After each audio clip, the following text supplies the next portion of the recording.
Morjesta vaan. Jupen tallissa taas uutta testailtavaa.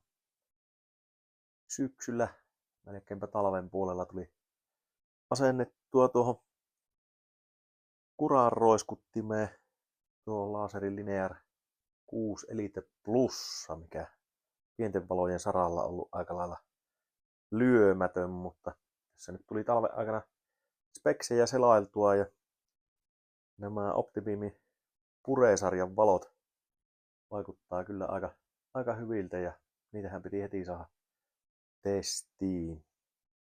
Tässä siis Pure 185. Taitaa olla jopa vähän lyhyempi mitaltaan kuin tuo Laseri. Ja katsotaan mitä sieltä löytyy. Siinähän se itse valo on. On kyllä kompaktimitoilta. Tässä tulee linssikin vielä tuonne. Ei ole niin paljon noita mustia reunoja kuin tuossa Linearissa. Vähän kulmikkaampi linssin muotoilu. Ei oikeastaan juurikaan reunaa, aika suora etuseineen. Jotenkin ehkä aavistuksen tuhdimpi on tämä rungon tuntuma käsi. Todella jämäkkä. Pitkä johto niin kuin Optibeamilla monesti taitaa olla. Ja näyttää olevan ylätuellekin paikka, mutta näin pienessä sirossa valossa tuskin tulee semmoselle tarvetta ehkä läpätä. Tässähän tosiaan parkki toimii semmosena, että se valaisee tavallaan koko tuon heijastimen tuolta taustalta. Ei ole erillistä mitään raitaa ja löytyy keltainen ja valkoinen ja spekseiltään tosiaan valon määrä pitäisi olla vähän isompi kuin Linearissa. Ja siis Linearissa nimenomaan täydellä teholla, että keltainen ja valkoinen valo yhdessä, niin silti pitäisi tulla tästä Pureesta enemmän valoa ja samaten kantama pikkusen pidempi. Molemmissa aika kohtuulliset virrankulutukset, ihan jotain 6-7 amperia ja pienet referenssit taisi olla, olikohan 12,5 tässä ja 17,5 Laserissa, että hyvin pienet molemmissa. Otetaan tuosta tuo laserivertailuun, niin nähdään ehkä parhaiten nämä erot. Laseri on vähän pitempi, mutta sitten tuo linssin avoin osa, mistä valo tulee ulos, niin on kyllä pienempi kuin tuossa Optibeamissa. Ja en tiedä tekeekö tuo muoto vai... No niin, muoto tekee, tuntuu, että tämä niin Optibeam olisi korkeampi, mutta vastakkain kun laittaa, niin kyllä ne ihan samaa luokkaa milleissä on. Pikkusen pidemmälle tulee tuo takaosa Optibeamissa, mutta ei monesta millistä puhuta, ehkä sentin verran maks. Aika pienet on erot, molemmat todella siroja ja varmastikin toimivia. Mielenkiintoista nähdä, miten keilaltaan vertautuu tuohon Laseriin tämä Optibeam, mutta periaatteessa valon määrä pikkusen isompi, kantama pikkusen isompi, referenssit hyvin samanlaiset, näin eteenpäin, niin voisi kuvitella, että suht saman tyylistä. Olen kuullut, että olisi paremmin rajattu alareuna tässä Optibeamin keilassa, että sopisi paremmin sitten mataliin asennuksiin, mutta lähdetään testailemaan, sinähän se selviää, miltä vaikuttaa. Niin ja tosiaan molemmissa on tieliikennelaillinen tila ja sitten jonkunlainen boostitoiminto ja lukemat mitä heittelin, niin oli täydellä teholla. Laserilla tosiaan sitten vielä on se keltainen valo ja valkoinen valo erikseen ja ne molemmat päällä on sitten maksimitehot. Tässä taisi olla reilu 7000 luumenia ja reilu 8000 luumenia ja joku vähän päälle 300 metriä ja oliko 330 metriä kantamaa.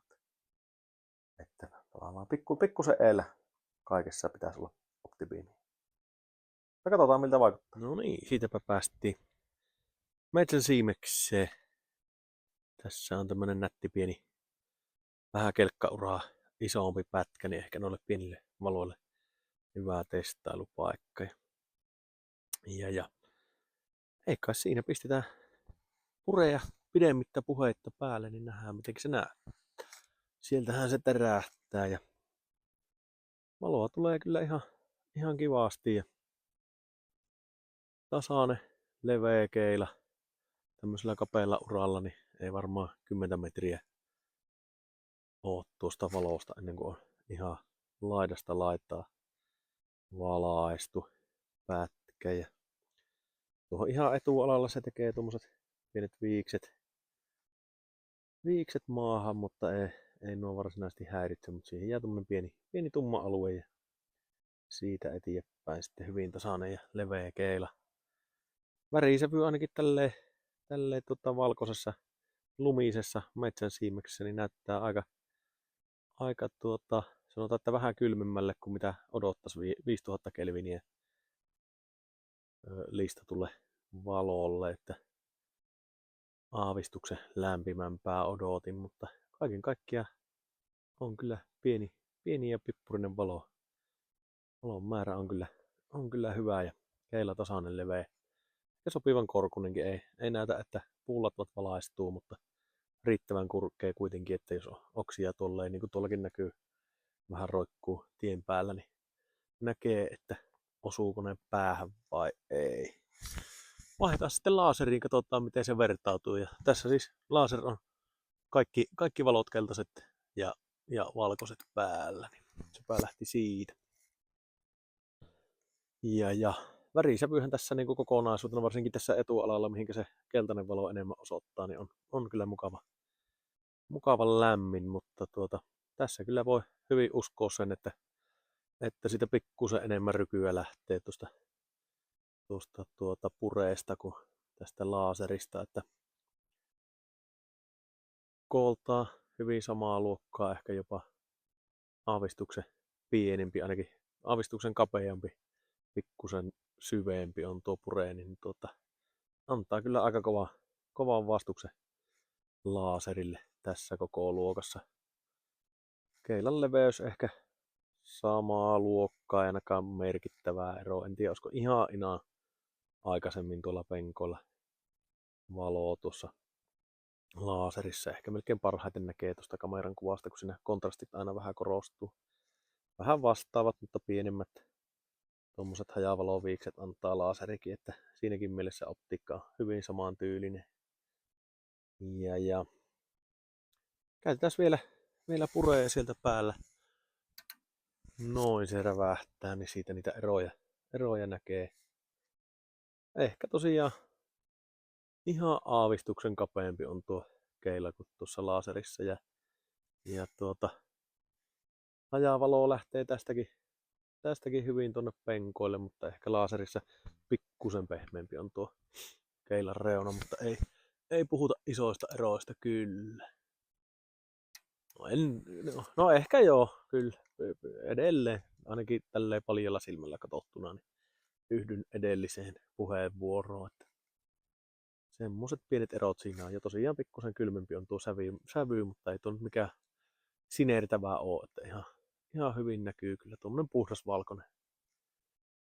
Ja sitten kun mietitään, että tuommoisen purehinnalla saa melkein 2 laaseria, niin siihen nähden on kyllä erittäin hyvää valoa. Ja tuosta kameraa ei taida oikein näkyäkään. Tuonne voin tietysti periaatteessa ottaa vaikka vähän käsivaralle ja vaikka vähän zoomaillaan tuonne, niin katsotaan miten tuo suoran pää tuolla toistuu, kun vaihdetaan laaserille, että näkyykö.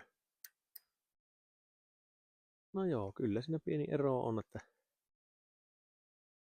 kantama kyllä tuolta paremmin takametsä pureilla erottuu kuin laaserilla, että aavistuksen pidempi kantamahan sille luvattiinkin ja valotehoa kans pikkusen enemmän, että kyllä voi näihin puheenvuoroihin tai sanotaan, että statsit vaikuttaisi pitävän paikkansa.